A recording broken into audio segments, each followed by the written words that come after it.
Bismillahirrahmanirrahim. Assalamualaikum warahmatullahi taala wabarakatuh. Alhamdulillahirabbil alamin. Wassalatu wassalamu ala asyrafil anbiya'i wal mursalin wa ala alihi wa sahbihi ajma'in. Alhamdulillah, segala puji bagi Allah Subhanahu wa taala yang memberi kita taufik dan hidayah supaya kita dapat menjalankan dakwah Positive Islamic Psychology dan kita boleh dapat certification secara percuma menerusi latihan yang kita beri secara online. Anda boleh layari website kita dan dapat butirannya. Dan apa yang penting bila kita hadapi cabaran-cabaran di dunia ini, kita tawakal kepada Allah dan berikhtiar, sebab Allah tidak akan mugah nasib manusia ini ataupun kelompok manusia ini ataupun civilization ini, tamadun ini, kalau kita tidak arah mengubah untuk menjauhi daripada kehancuran yang kita sendiri lakukan dari segi kehancuran iklim. Jadi apa yang penting ialah, kalau bagi sekarang ini anda boleh viralkan Islamic Climate Action Network di YouTube kami. These two channel, dua channel ni paling penting. Islamic Psychology PIP, kita ada 400 lebih video, dan di sini kita akan layari lebih kurang 40 ke 50 video khas untuk Climate Action Network, supaya sama-sama umat Islam, terutama ustaz-ustaz kita, profesor kita, guru-guru kita, intelijensia kita semua dapat menghayati isu yang sangat besar yang akan menjadi isu yang boleh mengubah perjalanan tamadun madani ini dalam masa 10 ke 30 tahun. Bukan jauh. Jadi kita perlu menghayati dan mempelopori cara untuk mengatasi perubahan iklim. So ini dua channel, Islamic Psychology PIP YouTube channel dan Islamic Climate Action Network Akan. Cuba ke situ. Dan hari ini saya akan bagi video seorang pakar yang terulung di dunia, iaitu Profesor Dr. Peter Wellham. Dia Emeritus Professor of Polar Ocean Physics, Cambridge University. Dia mengkaji polar ice 40 tahun.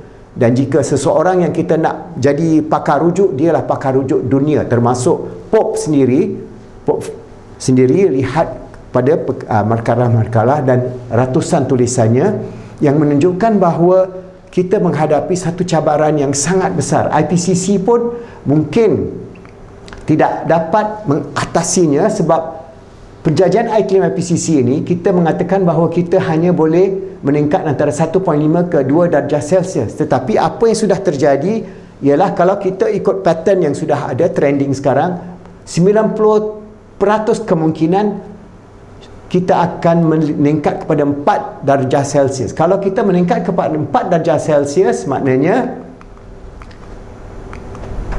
feedback loop dari segi ini sudah terungkai dan kita tak boleh kawal lagi. Pasal awal perubahan iklim, pemanasan iklim akan meningkat, peningkatan air di atmosfera, lepas itu rumah kaca atau greenhouse effect, di mana CO2 dan methane dan sebagainya akan keluar, mungkin keluar daripada lautan polar. Pemanasan meningkat dan iklim pemanasan meningkat. Jadi cycle inilah yang akan membawa kita kepada 4 darjah Celsius, dan ia terjadi, hancurlah dunia yang kita ketahui ini. Apa dia kehancuran? Kehancuran, kepunasan semua spesies, kegawatan pangan, makanan dan gizi. Semua kota di pesisir, kota-kota, bandar-bandar besar, kota seperti kota-kota besar seperti New York, Shanghai, Jakarta, semua akan tenggelam.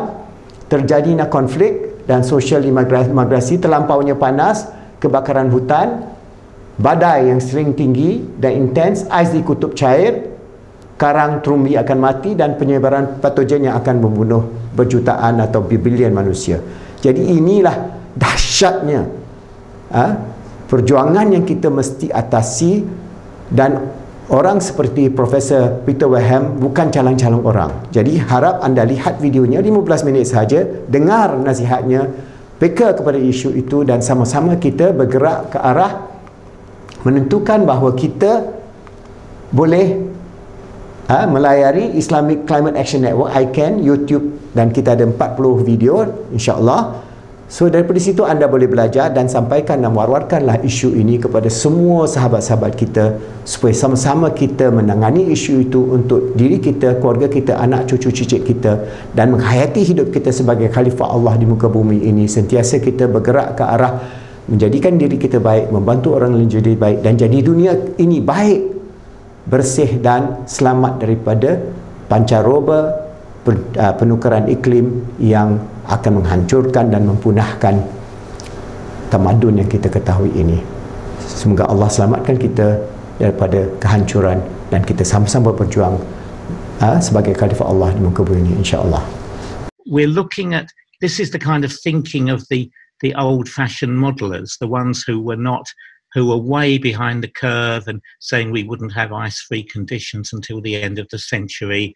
That sort of modelling, one thought they would be embarrassed enough by reality to withdraw that kind of a modelling approach. But here it is back again.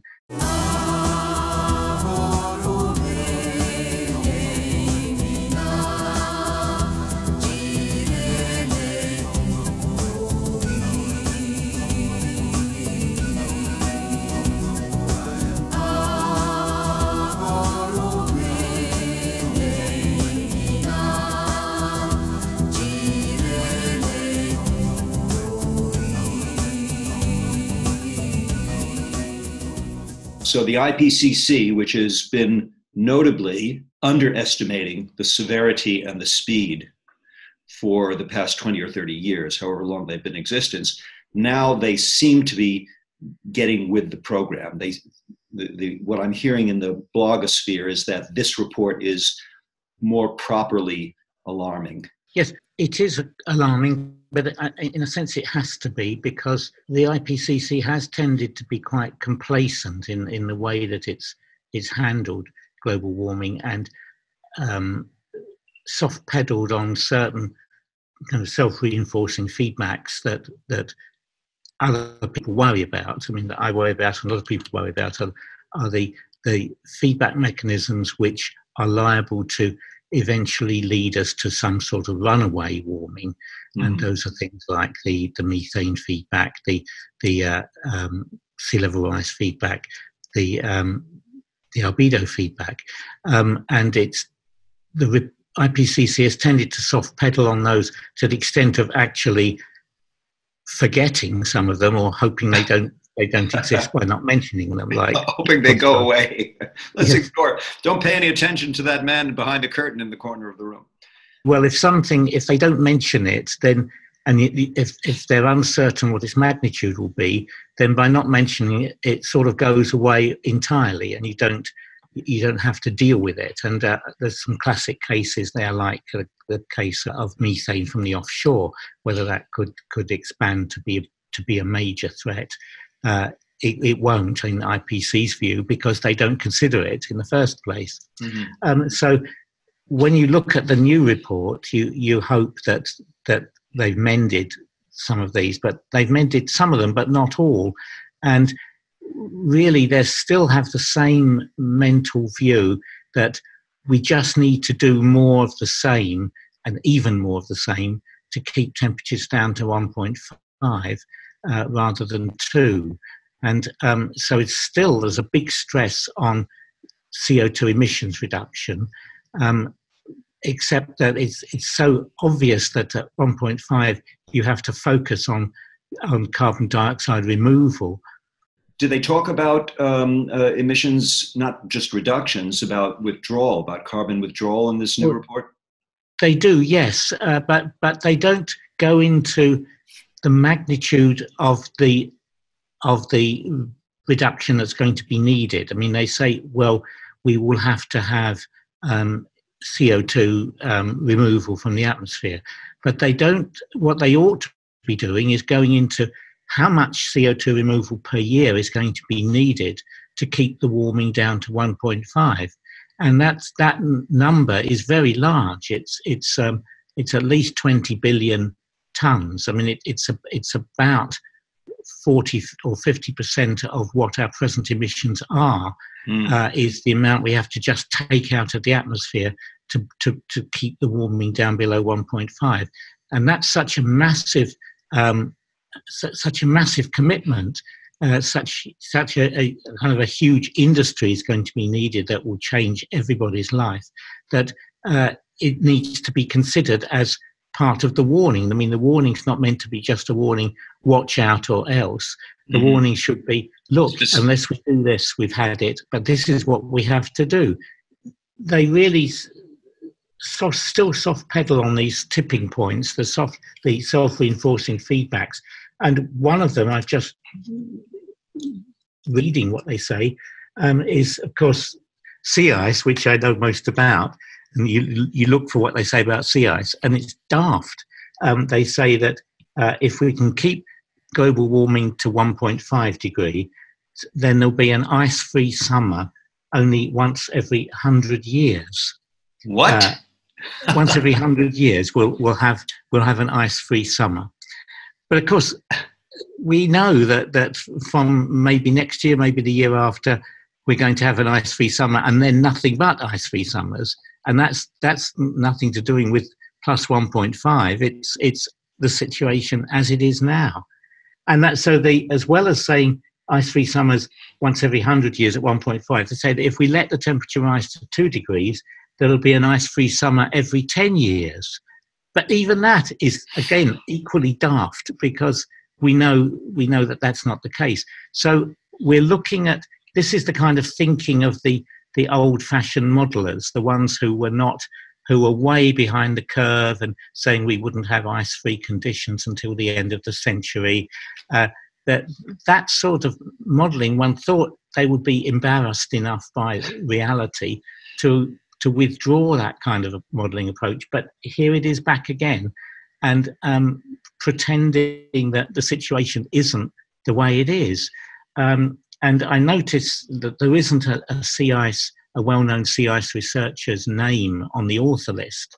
So presumably the authors looked up what was the conventional wisdom on sea ice, and they said, oh yeah, the models say it won't disappear until the end of the century.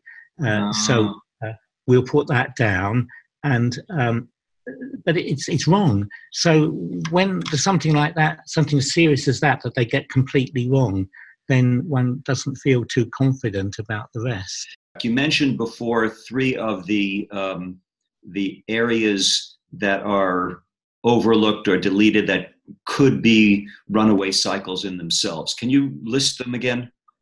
Well, the first is the emission of methane from the Arctic offshore. And that's always been a bugbear because IPCC has always ignored it. Mm-hmm. And yet that potentially is a very, very serious threat.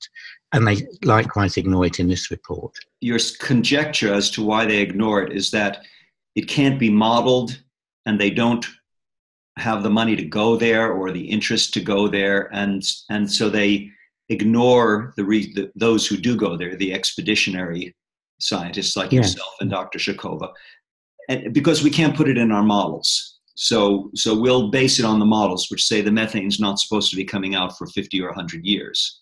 That's it, and it is pretty scandalous. Well, but it's not scandalous to the policymakers. I've always said that this game is set up in a way that's meant to not hold the feet of the policymakers too close to the fire.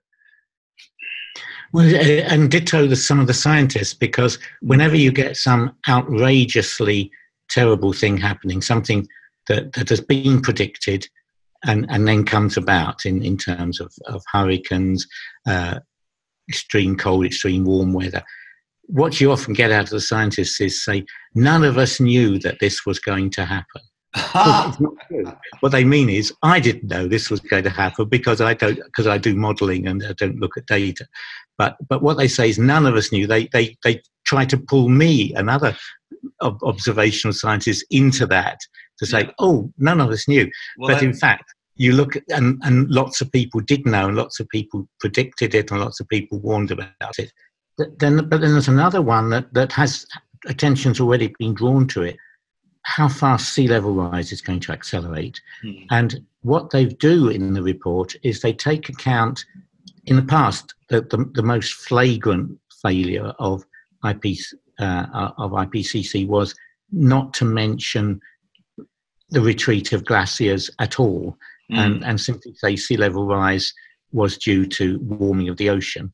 And they produced some outrageously low predictions for where sea level rise would go in the next century, which was terrible because it just was a a kind of God's gift to policymakers to be complacent and not spend a lot of money on sea defences.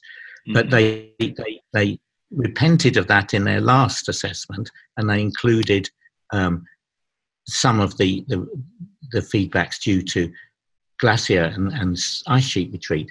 And in this one, what they're saying for 1.5 is they're taking account of retreat of Greenland and of the West Antarctic ice sheet, but they're not taking account of anything else.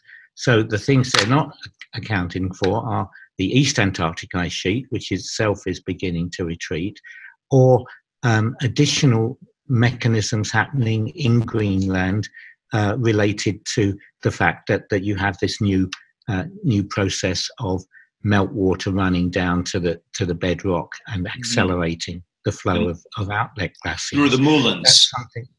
Yes, through the moulins. Yeah, that's something that they're not taking account of, and it's a question of these feedbacks, which really you can call self-reinforcing feedbacks. It's where something new happens because of warming. The new thing that happens makes things go worse and worse and worse. Yes. And it's a self-reinforcing feedback, which I've drawn attention to a lot of them, and other people have drawn attention to them. But IPC seems to not like self-reinforcing feedbacks because they're things that literally blow up in their faces. And they don't want anything to blow up in their faces. They want things to perhaps gradually accelerate, but no surprising things to happen, because otherwise I think they feel their call to action will not be heeded if it's too urgent a call, which it seems daft to me. But anyway, that's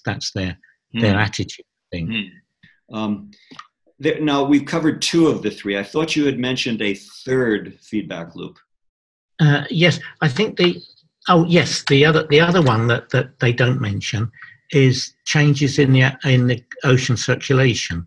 And this, for instance, the decline in the thermohaline circulation is leading to reduced amount of warm water. It's actually having worldwide implications, but in the Atlantic region, it's reduced flow of warm water up to Europe, so that Europe doesn't warm up as fast as it would otherwise do.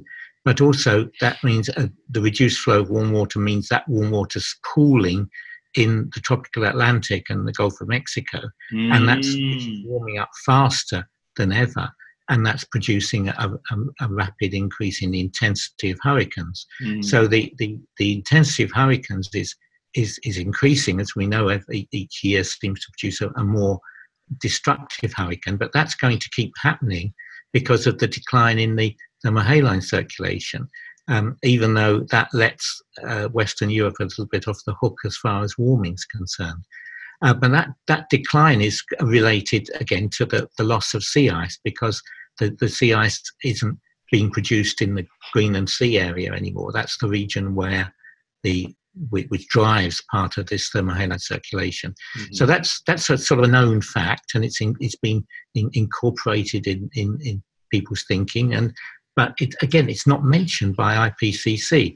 So they don't talk about any changes in global ocean circulation as being important here. So what I think they're saying is if we can by some means keep warming below 1.5 degrees, then various other things won't happen.